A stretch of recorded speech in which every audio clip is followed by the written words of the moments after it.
Bonjour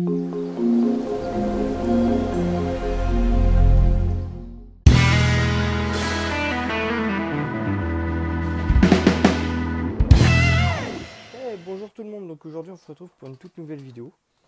Donc je suis de nouveau de retour. Donc je vais avoir beaucoup plus de temps pour pouvoir faire des vidéos. Donc dorénavant on va s'atteler à quelques reprises, on va dire. Donc là ce que vous pouvez apercevoir devant vous, c'est le nouveau tube à effet entre guillemets de chez Fourmi Home, qui est un tube compartimenté en 3 parties, plus une réserve qui se situe ici. Donc c'est un tube qui peut se remplir. Je vais éviter de les bouger, sinon ça va les perturber. Donc là devant vous, vous pouvez voir une des deux fonds colonies maintenant. Colonie de Messor Barbarus que j'ai. Donc il y en avait une que j'avais eu, que j'avais eu en cadeau. Et l'autre que j'avais acheté tout simplement. Donc là on peut voir la colonie qui pour moi est la plus populeuse des deux. Donc il y a un tube est propre. Donc il se présente sous cette forme. Donc vous avez un pied pour le tube et l'air de chasse, donc qui est le nouveau principe de fixation sans colle, sans vis. Donc tout est démontable, ça tient par des élastiques, un petit peu particulier on va dire. Donc voilà. Moi je suis pas très fan de leur nouveau système. Je trouve que c'est pas vraiment top au niveau des élastiques, ça laisse un petit jour. Et en fait, ce petit jour, quand vous déplacez l'air de chasse, vous avez une partie du dépotoir sur le bureau. Je trouve pas ça très top. Donc là, les messors sont dedans depuis, on va dire 2 ou 3 semaines. Et donc elles ont quand même déjà pas mal pris leur marque. Au niveau de l'air de chasse, elles vont bien colmater tout ce qu'elles pouvaient colmater. Enfin bref. Donc on peut voir qu'il y a une partie plus humide que l'autre. Donc le grenier. Là on va dire que c'est plus l'endroit où elles vont dépioter tout ce qui est insectes. J'ai pu remarquer hier ou avant-hier quand je leur ai donné un grillon. Et là, cette partie-là, qui est la partie humide, donc couvain, avec la reine normalement. Donc on va essayer d'éclairer un tout petit peu. Voilà, on peut voir la reine qui se trouve juste là. Alors je suis désolé pour la qualité, ça va pas être folichon. Enfin, je verrai ce que je pourrais faire au montage. Donc voilà. Donc je vais passer en macro et on se retrouve tout de suite après. Et donc voilà, donc on peut se retrouver avec une vue en macro sur la gine. Donc on peut apercevoir le couvain. Donc je dirais en bas à droite, on peut voir des œufs mélangés à sûrement des larves. Au niveau de l'abdomen de la gine, en bas à gauche, on peut apercevoir des larves, quelques nymphes, pas mal de fourmis qui viennent s'occuper du couvain. Donc la grappe 2 est quand même assez impressionnante. Alors je suis désolé, je vais juste bouger légèrement la caméra. Voilà. Donc on peut voir qu'il y a quand même pas mal d'œufs. C'est bien débrouillé. Donc quand je dis que c'est ma colonie qui s'est mieux développée, vous verrez que l'autre elle n'a rien à voir au niveau couvain. Donc là j'ai expérimenté 2 types. Donc il y a ce fameux nid en tube.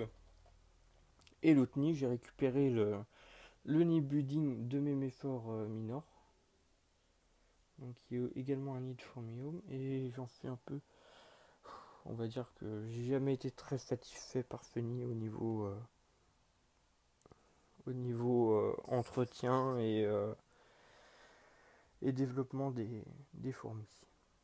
Donc voilà, donc on va directement passer à la deuxième colonie de Mestor Barbarus. A tout de suite. Donc voilà, on se retrouve avec ma deuxième colonie de Mestor Barbarus. Donc on peut voir donc l'aire de chasse qui est quand même bien occupée. Un dépotoir qui se trouve hop là, juste là. Une réserve de graines à ce niveau-là, juste derrière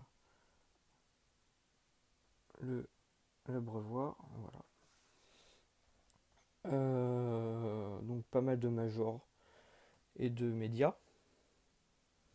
Et enfin la partie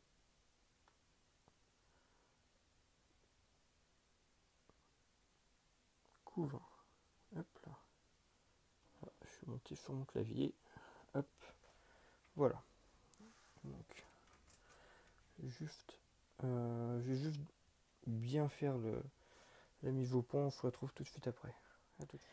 Et donc voilà, donc on peut apercevoir que les galeries sont plutôt bien occupées. Donc on a tout ce qui est gestion du grain à ce niveau-là, tout ce qui est couvain sur cette partie-là, et tout ce qui est rentrée d'air de fourragement dans cette partie-là, avec un petit peu de couvain encore également. Sur ce couvain, bon, on trouve de tout, hein, œufs, larves, nymphes, la totale. La reine qui se balade, qui doit être... Alors, il va falloir juste que j'éclaire légèrement.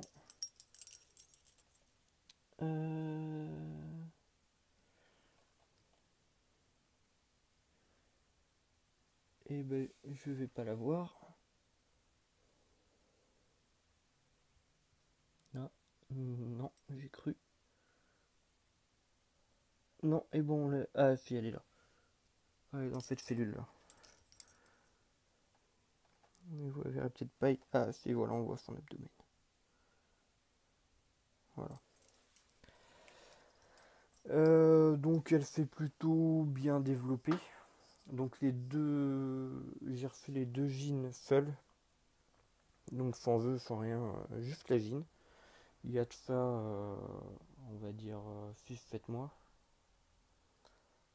Sont plutôt bien développés, même si je trouve que mes Capitatus se sont vraiment beaucoup mieux développés que les Barbarus. Donc on passera juste après aux Capitatus et aux Crématogester, dont je suis très content de leur développement. Et donc on va passer directement aux Capitatus. A tout de suite. Et donc voilà, on se retrouve avec les Mestor Capitatus. Donc on peut voir la gine qui se trouve juste là. Alors, pas mal de couvain à ce niveau-là. Du couvain également sur cette partie-là. Là, ici, juste là, on peut voir des grappes d'œufs, mais incroyables. Donc là, c'est leur stock de grains, tout simplement. Elles vont toujours stocker là, depuis qu'elles sont dans cette fourmilière. Donc fourmilière de chez Microphone, qui est particulièrement bien pour le développement des méforts, je trouve, par rapport à la fourmilière Budding de chez Formium. Le nid tube là, est quand même beaucoup mieux, je trouve. Mais bon. Tout ce qui est pierre reconstituée, je trouve qu'elle se développe beaucoup mieux dessus. Et donc voilà, pour les Capitatus, donc l'aire de fourragement, pareil. On peut voir le dépotoir qui est quand même assez gros, alors je l'ai retiré il n'y a pas longtemps. Mais à nettoyer, c'est un petit peu l'enfer, je trouve. Ils font les ouvertures un peu trop petites. Et le pire, c'est le Nibudding. Le Nibudding que j'ai, il est ignoble pour le nettoyage. Enfin bon. Le nouveau modèle, c'est quand même beaucoup mieux amélioré puisque tout le dessus peut se retirer. Moi, c'est pas mon cas. J'ai juste un petit carré de 5 cm par 4 cm. C'est c'est l'enfer à chaque fois. Donc voilà, on va passer donc à la dernière espèce que je voulais vous montrer pour aujourd'hui. Les Crématogaphtères scutellaris. Donc à tout de suite. Et donc voilà, on se retrouve avec les Crématogaphtères scutellaris. Donc dans un nid qui me vient de chez... alors j'ai perdu le nom. Formifidea. Fidae, pardon. Donc c'est un petit nid qui est en deux parties avec pareil. En fait il y a deux modules, un de ce côté-là, un de l'autre qu'on peut voir. Et c'est pareil, ils sont commandés avec les systèmes de porte pour limiter l'accès aux fourmis. Donc on peut voir la reine qui est juste là avec le couvain qui est juste monstrueux. Donc en nourriture, je leur ai donné principalement tout ce qui est compote. En arrière-plan, là, on peut voir un grillon qu'elles ont eu hier. Enfin, qu'elles ont toutes eu hier, en fait. Les méphores mangent vraiment tout. Le grillon, je le retrouve pas, tout simplement. Alors qu'elle vide plutôt l'intérieur. Donc on peut voir qu'il y a quand même pas mal d'œufs et de larves. Mais quand j'ai eu le...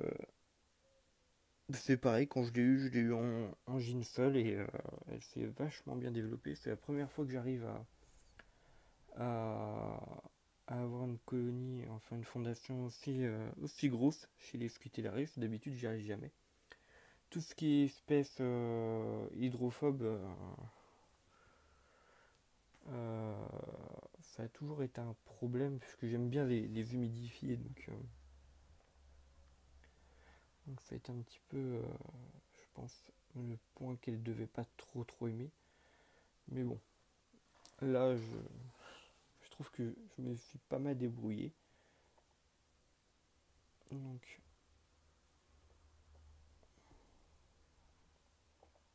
voilà pour ce qui est l'aire de fourragement. Donc, on peut les voir s'attaquer encore euh, au grillon. Je leur ai mis un petit peu de compote de banane, mais elles n'ont pas tant touché que ça. Tout ce qui est abreuvoir, bon, je remplis régulièrement, mais à ce niveau-là, il n'y a pas trop de problèmes. Et donc voilà, c'est un petit nid que j'ai acheté, honnêtement, j'ai payé ça quoi? J'ai dû payer ça moins de 20 euros, je crois, avec les frais de port. Et franchement, il est impeccable. Tout est fait vraiment pour tout ce qui est micro-espèces, mais bon, je mettrai pas d'effet d'eau dedans non plus, mais bon. Mais pour les scutellaris, il est vraiment parfait. Pour, à mon avis, pour ce qui doit être des lacus, en général, il est également parfait. Enfin, pour tout ce qui est petites et moyennes espèces, il est vraiment pas mal. Pour tout ce qui est micro, faut pas y penser. Parce qu'en fait, c'est un système de fixation euh, un petit peu particulier. Et en fait, on peut voir que, bon là on le verra pas trop, mais qu'il peut y avoir des jours au niveau des fixations. Et ces jours peuvent laisser passer par exemple une fédole, mais pas une crémato, parce qu'elle est beaucoup plus grosse. Donc c'est pour ça que je le déconseille pour tout ce qui est micro-espèces. Mais autrement, le nid était prévu pour des micro-espèces. Donc voilà. Donc bah sur ce, je vous laisse. J'espère que vous avez apprécié cette vidéo. Et bah à bientôt pour de nouvelles vidéos. Allez, tchuss!